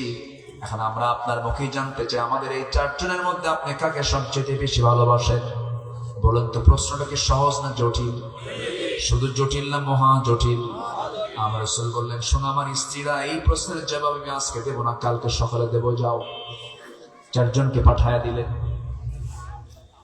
রাসূল কি মহব্বত উপহার দিয়েছেন? কেউ বলতে পারতেছে না যে আমাকে রাসূল বেশি ভালোবাসেন কম ভালোবাসেন, সবাই বলছে আমাকে বেশি ভালোবাসেন। পরের দিন সকালবেলা হবে, তার আগেই আমার নবীজি রাতের বেলা 4 স্ত্রীর কাছে চলে গেছেন, 8টা খেজুর নিয়ে 2টা করে ভাগ করে। আম্মা জান আয়েশা কি ভিতরে গিয়ে ঢুকে বলছেন, আয়েশা রে আহিব্বুক, আমি তোমাকে দারুণ ভালোবাসি, আই লাভ ইউ। কি আস্তে কয় বলেন নাকি? কি বলা যায় আছে না? নাই, নিজের বউ কিন্তু অন্যের বউ না, এটা যেন মনে থাকে। আবার আমার নবীজি বলছেন, আয়েশা আমি তোমাকে দারুণ ভালোবাসি। এবং বলে গেলেন আমি তোমাকে 2টা খেজুর দিয়ে গেলাম লুকায়া লুকায়া, এই যে 2টা খেজুর দিয়ে গেছে এই কথা যেন আমার কোন স্ত্রী কানে না যায়। এই একই আচরণ ঠিক 2য় ঘরে গিয়ে করলেন, 3য় ঘরে গিয়ে করলেন, 4র্থ ঘরে গিয়ে করলেন। 4 জনকে একই কথা বলে আসলেন। পরের দিন সকালবেলা বুক ভরা আশা নিয়ে বললেন, হুজুর আমরা 4 জনে আসছে, আজকে জানাতে চেয়েছেন আপনি কাকে সবচেয়ে বেশি ভালোবাসেন। রাসূল বললেন আমি তাকেই সবচেয়ে বেশি ভালোবাসি যাকে আমি গত রাত্রে লুকায় 2টা খেজুর দিয়ে আসছি। যা জোরে বলি সুবহানাল্লাহ। বিশ্বনবী কি ছিলেন দেখেন, বিশ্বমানের চরিত্র ছিল তার ভিতরে, বিচক্ষণতার মর্তবাদী তিনি ছিলেন। শিশুরা চলে আসতো, শিশুর সঙ্গে শিশু হয়ে যেতেন, নাতিগুলো আসতো, নাতির সঙ্গে নাতি হয়ে যেতেন, বইয়ের সামনে হাজির হতেন, স্বামী হয়ে যেতেন, সাহাবীর সামনে দাঁড়িয়ে যেতেন, বন্ধুর মতো দাঁড়ায় যেতেন, জিহাদে যেতেন, যোদ্ধা হয়ে যেতেন, নামাজে দাঁড়াতেন, তিনি ইমামুল আইম্মা হয়ে যেতেন। কি আমার নেতার, আমার লিডারের কি চরিত্র, সেই লিডার বাদ দিয়ে আমরা কোন নেতার পেছনে দৌড়াই রে ভাই, যে নেতা হার পরকালে কোনো কাজে আসবে না, যে নেতৃত্ব মানলে দুনিয়াও যাবে আখিরাতও যাবে, কিন্তু আমার নবীর নেতৃত্ব সূর্য উদয় হবে অস্ত যাবে, যতদিন আমার নবীর নেতৃত্ব থাকবে ততদিন। জোরে বলি সুবহানাল্লাহ। নামাজ পড়বো কয় ওয়াক্ত? 5 ওয়াক্ত। বউ যদি নামাজ না পড়ে 4টা কারণে বউকে মারা যায়। কয়টা কারণে বলেন? 4টা কারণে বউকে মারা যায়। এখন আমার আলোচনা যে সমস্ত মায়েরা শুনতেছেন দারুণ ভয় পড়ে গেছেন, এতক্ষণ তো ভালোই ছিলেন আপনি। 4টা কারণে মারা যায়। নাম্বার 1 হলো যদি নামাজ না পড়েন, রমজান মাসে রোজা যদি না রাখেন। নাম্বার 3 হলো স্বামীর যদি আনুগত্য না করেন। স্বামীর বৈধ আনুগত্য করা প্রত্যেকটা স্ত্রীর জন্য ফরজ, এই হুকুম মানতে হবে। কিন্তু ফেরাউন মার্কার স্বামী হলে পরে সেই আনুগত্য করা তখন হয়ে যেতে হবে আসিয়ার মতো। কার মতো বলেন? আসিয়ার মতো। আসিয়া কি স্বামীকে মেনেছেন না আল্লাহকে মেনেছেন? আসতে বলুন না, কাকে মেনেছেন? আল্লাহকে মেনেছেন। আল্লাহকে মানতে গিয়ে স্বামী সকল কিছু মাইনাস করলেন, সকল সুযোগ সুবিধা তিনি মাইনাস করলেন, রাষ্ট্রীয় প্রটোকল মাইনাস করলেন, সামাজিক সমস্ত মান মর্যাদাকে সব মাইনাস করে পরিবার ছাড়লেন, সংসার ছাড়লেন, সন্তানাদি ছাড়লেন, অর্থবিত্ত সব ছাড়লেন। হাসি মুখে শেষ পর্যন্ত করাতের মুখে মাথাটা দিয়ে দিলেন, বাতিল শক্তির কাছে মাথা নত না করে আল্লাহর জান্নাতের দরজায় চলে গেলেন। জোরে বলি সুবহানাল্লাহ। সেই মহিলার নাম কি বলেন? আজকে সেই মহিলার নাম কি বলেন? আসিয়া। আজকে বহু মারিয়াম এখানে আসিয়া আসছেন, তার একটু কথাগুলো শুনে নেন। আসিয়া আলাইহিস সালাতু ওয়াস সালাম স্বামীর আনুগত্য তিনি কেন করবেন না? কিন্তু স্বামী তো অবাধ্য, স্বামী তো তাগুতকে ফলো করেছে। ইযহাবিলা ফিরআউনা ইন্নাহু তাগা। মুসা আলাইহিস সালাতু ওয়াস সালামের দ্বীনকে সে গ্রহণ করে নাই, আসিয়া আলাইহিস সালাতু ওয়াস সালাম গ্রহণ করেছেন। শেষ পর্যন্ত ফিরআউন বলল, আসিয়া রে, এত বড় তোমাকে সম্মান দিয়ে দিলাম, তুমি কেমন করে তুমি অন্য পথে চলে গেলে? আসিয়া বলছেন, স্বামী আমার, আমি আপনাকে সম্মানের চোখে দেখি, তবে একটা কথা বলে রাখছি, দিন গ্রহণের ব্যাপারে কোনো জোর জবরদস্তি করা যাবে না। দুনিয়া থেকে বিদায় নেব, কিন্তু আল্লাহর দিন থেকে আমি আসি এক চুল পরিমাণ নড়ব না। শেষ পর্যন্ত দেখা গেল কি, জল্লাদ রেডি করলো, হামান সব পরামর্শ দিয়া জল্লাদ প্রস্তুত করে সামনে করাত নিয়ে দাঁড়ায় গেছে, করাত তার কপালে লাগায় দেবে। শেষবারের মতো ফেরাউন এসে বলছে, আসিয়া, আমি তোমাকে কোনোদিন কোনো কষ্ট দিয়ে কথা বলিনি, একটা বারের জন্য তুমি সিদ্ধান্ত নিয়ে নাও, দেখো তো আমার দিকে ফিরে আসা যায় নাকি। আসিয়া বলছেন, স্বামী রে, আমি আপনাকে মহব্বত করি বটে, আনুগত্য করি বটে, কিন্তু এই আনুগত্য করা যাবে না। আমি আপনাকে সম্মানহানি করে কোনো কথা বলবো না, তবে একটা কথা বলে রাখি, আমি আমার নাকের ভিতরে জান্নাতের সুগন্ধ পেয়ে গেছি। শেষ পর্যন্ত তিনি করাতের তলে মাথা দিয়ে ফেললেন। করাত যখন তার কপালে লেগে গেছে, সেই সময় তিনি একটা দোয়া করেছিলেন। সেই দোয়াটা হলো, রব্বি বিনিলি ইনদাকা বাইতান ফিল জান্নাহ ওয়া নাজ্জিনি মিন ফিরআউনা ওয়া আমালিহি। আল্লাহ, তুমি আমার জন্য বানায় দাও ইনদাকা, তোমার কাছে, বাইতান, একটা ঘর, ফিল জান্নাহ, জান্নাতের মধ্যে একটা ঘর বানায় দাও। আমি দুনিয়াতে থাকতে চাই, ওয়া নাজ্জিনি মিন ফিরআউনা, ফিরআউনের থেকে আমাকে বাঁচাও, তার অপকর্ম থেকে তুমি আল্লাহ আমাকে বাঁচাও। দুনিয়া থেকে আসিয়া বিদায় হয়ে দুনিয়াবাসীকে জানায় দিলেন, শোনো দুনিয়ার মানুষেরা, ইমানকে রক্ষার জন্য আমি পরিবার ছাড়লাম, ইমানকে রক্ষার জন্য রাষ্ট্রের সমস্ত মর্যাদা ছেড়ে দিলাম, ইমানকে রক্ষার জন্য স্বামী ছেড়ে দিলাম, ইমানকে রক্ষার জন্য দুনিয়ার মায়া ত্যাগ করে পরিবার ছেড়ে আমি আল্লাহর জান্নাতে চলে গেলাম। জোরে বলে সুবহানাল্লাহ, আরো জোরে বলে সুবহানাল্লাহ। নাম্বার 4 হলো সতীত্বের যদি হেফাজত না করে, বোরকা যদি না পড়ে, পর্দায় যদি না থাকে, এই 4টা কারণে প্রত্যেক স্বামী তার স্ত্রীকে মারতে পারবেন। এই যে মারবেন, এই যে শাসন করবেন, কিছু কন্ডিশন আছে। স্বামী যদি মারতে চায় কোনো স্ত্রীকে, মারার জন্য কোনো 1.5 হাত লাঠি ব্যবহার করা যাবে না। 9 ইঞ্চি মেসওয়াক নেবে। কয় ইঞ্চি মেসওয়াক বলেন?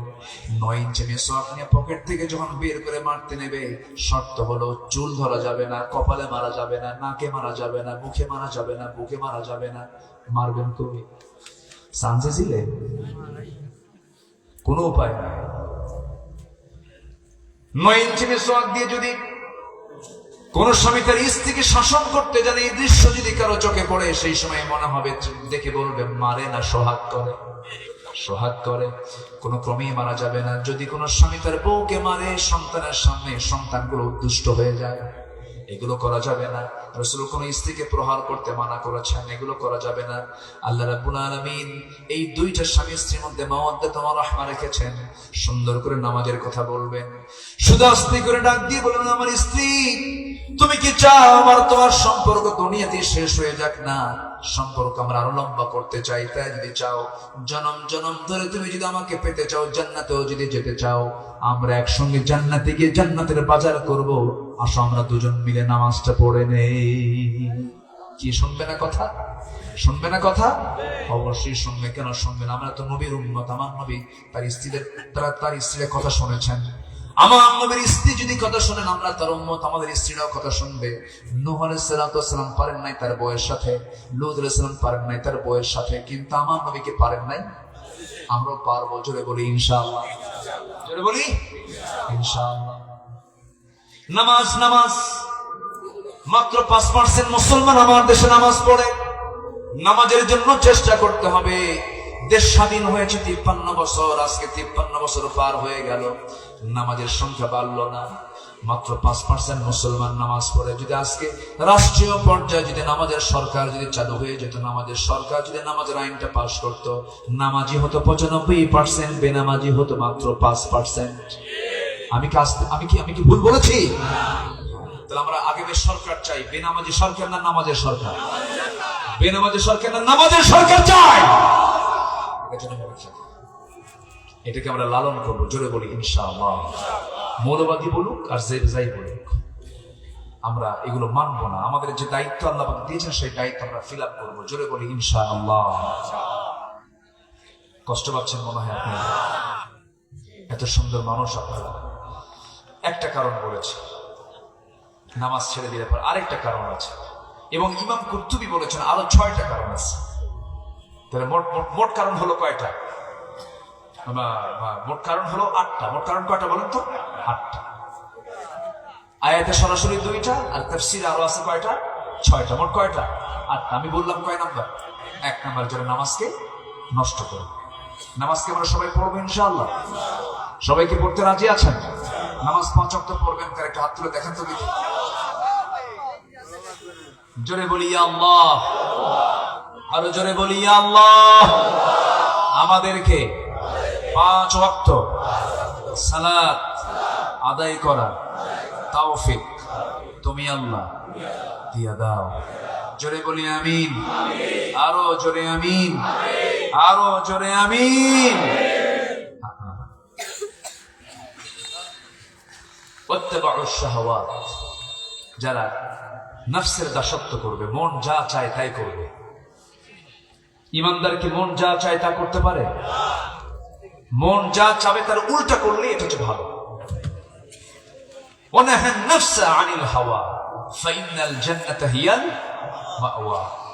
মানে নফসের বিপরীত যে ব্যক্তি করবে, সে ব্যক্তির জন্য জান্নাতের মাওয়া কে রেখে দিয়েছেন? কে রেখে দিয়েছেন? আল্লাহ রেখে দিয়েছেন।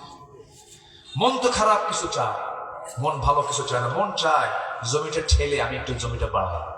এরকম ঠেলা ঠেলি মনে হয় বাগেরহাটে নাই? আছে মানুষ আছে যেখানে ঠেলা ঠেলি। শুধু বাগেরহাটের দোষ নিয়ে লাভ কি? সব জায়গায় প্রবলেম। আমার বাবার কিছু পৈতৃক জায়গা আছে, ধানি জমি, হ্যাঁ এলাকায় কি বলে জমি বলে? ধানি জমি। ধানি জমিতে প্রবলেমটা বেশি। যদি আপনি জমিটা বর্গা দিয়ে রাখেন তাহলে কাম সারা। আর যদি নিজেও রাখেন, যদি আপনি হয়তো জমিতে 2-3 বছর খোঁজ নেন নাই, দেখবেন যে আইলই নাই। আইল ছিলেন তো, দুই জমির মাঝখানে যেটা থাকে এটাকে কি বলে? আইল। আইল থাকে না। দুই দিক থেকে কোদাল চলে। আইলের দুই দিক থেকে কি চলে? কোদাল। কোদাল মারতে মারতে, মানে কোদালের মাথা খারাপ না, কোদাল ওয়ালার মাথা খারাপ। চিকন হতে হতে এমন চিকন পুলসিরাত ফেলে, একদম হাঁটার কোনো কায়দাই নেই। এরকম পাক্কা হাসিও আছে না নাই বলেন তো? আছে না নাই? শুধু নামাজে শুধু ইমান নয়, ওই আইল কাটতে নিয়ে ওই ইমানের ব্যাপার আছে না নাই বলেন তো? আচ্ছা আচ্ছা, এলাকায় কি রাস্তা রাস্তা বন্ধ করে দেয়, মানুষের হাঁটা বন্ধ করে দেয় রাস্তা, এরকম আছে নাকি? এটাও আছে। আচ্ছা, এগুলো কি ইমানদারের কাজ না নাফসের গুতাগুতি করে? নাফস কি করে? গুতাগুতি করে। এটা হচ্ছে নাফসের রোগ। আল্লাহ পাক বলছেন ওয়াত্তাবাউশ শাহাওয়াত। একই বাড়ি, প্রতিবেশী, হয়তো প্রতিবেশীর বাড়িটা হচ্ছে মূল রাস্তা থেকে পশ্চিম পাশে। এখন তার বাড়িতে যেতে গেলে এই আগের বাড়িওয়ালার কিছু জায়গা সাইড থেকে একটু সাইড দিয়ে হেঁটে হেঁটে যেতে হয়। এই রাস্তা ছাড়া, এই জায়গা ছাড়া তার বাড়িতে যাওয়ার কোনো জায়গা নেই। কিছু লাগলেই, কোনো গন্ডগোল হলেই বলে থাম। শুধু থাম কয়ে খোটা একখান নিয়ে এসে একদম মাঝখানে গেড়ে দিয়ে বলে ঠেকা। আছে কিনা? এটা মানে বাগের হাটে নাই? আছে না নাই? আচ্ছা, আপনি যে খোটা মারলেন, জমিনটা কার? আবার কয়, ভালো করে কর, কার? কে কইছে? সিএস কার? এমআরআর কার? রেকর্ড কার? এই যে আমার, এই কইছে আমার, একজন কইছে আমার না। হ্যাঁ, কি করলো একজন? হ্যাঁ, ওই লোকই খোটা মারে নাকি? ওই লোকই খোটা মারে। যখন কয় যে সিএস আমার, আরএস আমার, এমআরআর আমার, রেকর্ড আমার, খোটা আমার, আল্লাহ কয় ওকে আমি কি করবো? ওই গাই নামক গর্তের ভিতরে, মারাত্মক ভয়ঙ্কর সেই জাহান্নামের গর্তের মধ্যে ঢুকাবো। আমার বান্দার রাস্তা তুই আটকাস, জায়গা আমার, বান্দা আমার, তুই আটকানোর কে? আল্লাহু আকবার বলবেন না? কথাগুলো কি বলার দরকার আছে ভাই? বলার দরকার আছে? একটু কান লাগা, একটু শোনেন, মনোযোগ দিয়ে কথাগুলো আমরা শুনি। আপনি কি জানেন, যদি কোনো বান্দা বান্দার জন্য রাস্তা সহজ করে দেয়, আল্লাহ রাব্বুল আলামিন তার জন্য জান্নাতের রাস্তা সহজ করে দিবেন। রাস্তা বের করে দেওয়া খুব সওয়াবের কাজ, রাস্তা আটকায় দেওয়া ঠিক না। এই পৃথিবীতে যত আমল আছে, আমি যতটুকু ভাঙ্গাচোরা পড়েছি, কোরআন যতটুকু স্টাডি করেছি, সবচাইতে বড় শ্রেষ্ঠ মহৎ কাজ হলো বান্দা বান্দার কল্যাণে এগিয়ে আসা। সাহাবে কেরামদের জীবনগুলো দেখেন। সাইয়েদনা আবু বকর সিদ্দিক রাদিয়াল্লাহু তাআলা আনহু, একটা দেশের তিনি রাষ্ট্রপ্রধান। জনগণকে দেখেন, তিনি নিজের চোখে সচক্ষে জনগণগুলো দেখতে যান, সারা দিন রাষ্ট্র চালান। সন্ধ্যা হয়ে যায়, বাড়িতে বাচ্চা কাচ্চাদের কিছু সময় দেন। এশার নামাজ যখন হয়ে যায়, সারা রাত না ঘুমায়া জনগণকে তারা দেখতে যান। কোন একটা রাতের আধারে সাইয়েদনা আবু বকর সিদ্দিক রাদিয়াল্লাহু তাআলা আনহু পায়ে হেঁটে হেঁটে রাস্তা ঘুরতেছেন, মদিনার অলি গলি ঘুরতেছেন। ওমর ফারুক রাদিয়াল্লাহু আনহু তাকে দেখে ফেললেন, বলছেন আমিরুল মুমিনিন, খালি পায়ে পাথরের রাস্তায় আপনার খালি পায়ে হাঁটতেছেন, পা ফেটে রক্ত বের হয়ে যাবে তো, এমন করে হাঁটেন কেন? জুতা পায়ে তো হাঁটতে পারতেন। তিনি বলছেন, ভাই ওমর, এই গভীর রাত্রিতে যদি আমি এই পাথরওয়ালা রাস্তায় যদি জুতা নিয়ে হাঁটি, একটা আওয়াজ সৃষ্টি হবে। এই আওয়াজে যদি আমার জনগণের ঘুম নষ্ট হয়, কিয়ামতের দিন আমাকে আসামির কাঠগড়ায় দাঁড়িয়ে তারা জবাব দিতে হবে। একটা রাষ্ট্রনায়ক,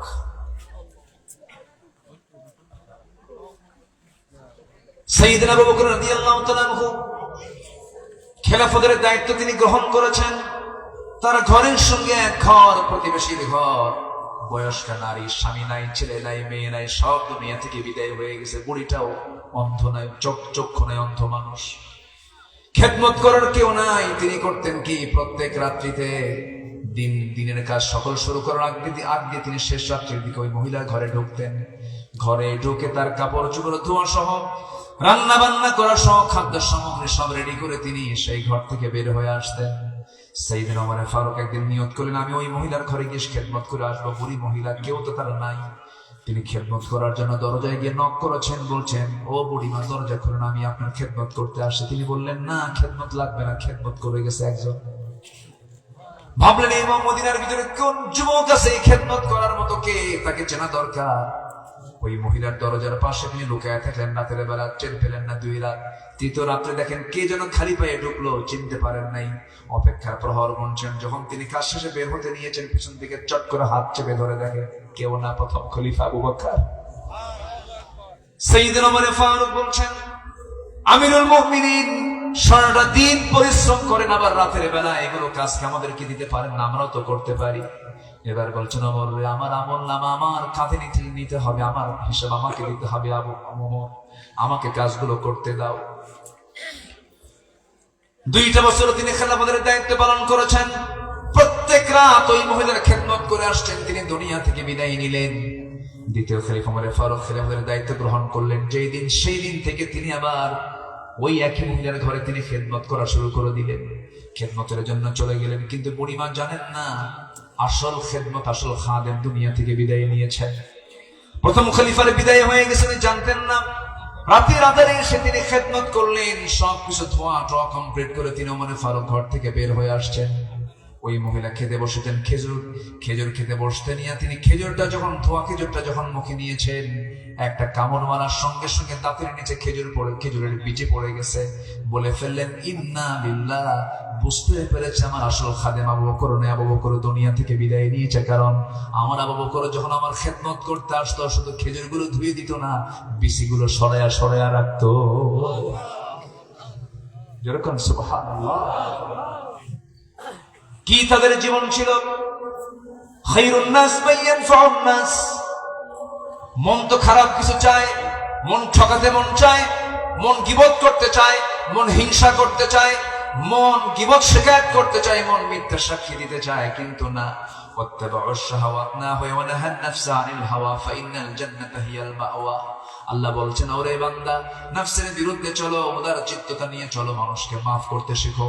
আল্লাযীনা ইউনফিকুনা ফিস সাররাই ওয়াদ দাররা ওয়াল কাযিমিনাল গায়যা ওয়াল আফিনা আনিন নাস ওয়াল্লাহু ইউহিব্বুল মুহসিনিন। জোরে বলুন আল্লাহু আকবার।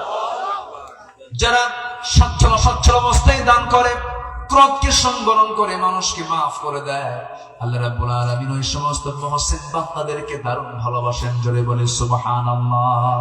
প্রতিশোধ নেব না, ক্ষমা করব। আসতে বলবেন না, প্রতিশোধ নেব না, ক্ষমা করব। 16 বছর কি ক্ষমার ইতিহাস সৃষ্টি করেছিল না প্রতিশোধের ইতিহাস সৃষ্টি করেছিল? বলেন ক্ষমা না প্রতিশোধ? দেশে আমাদের দেশে আছে, এখন দেশে আছে না নাই? দেশে নাই। ক্ষমা করতে শিখেন, ক্ষমা পাবেন। আমার বন্ধুগণ, আরো 6টা কারণ আছে, শুনবেন? আগ্রহ আছে? কতক্ষণ থাকবেন?